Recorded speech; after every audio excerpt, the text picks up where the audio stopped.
पर्यावरण वाचलं पाहिजे म्हणून एनजीओ आहे. पण काही एनजीओ मध्ये काही लोक असे घुसलेले आहेत की ते पूर्णपणे नरेटिव्ह सेट करतात. अँटी डेव्हलपमेंट विरोध, त्यांना विकासाला विरोध असतो.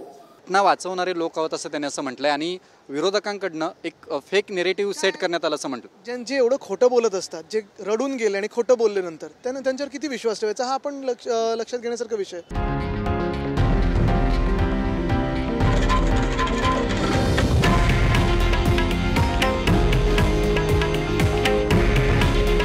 हे आहे देशातील नंबर 1 न्यूज नेटवर्क आणि आपण पाहत आहात TV9 मराठी. काळजी तुमची, हित महाराष्ट्राचं.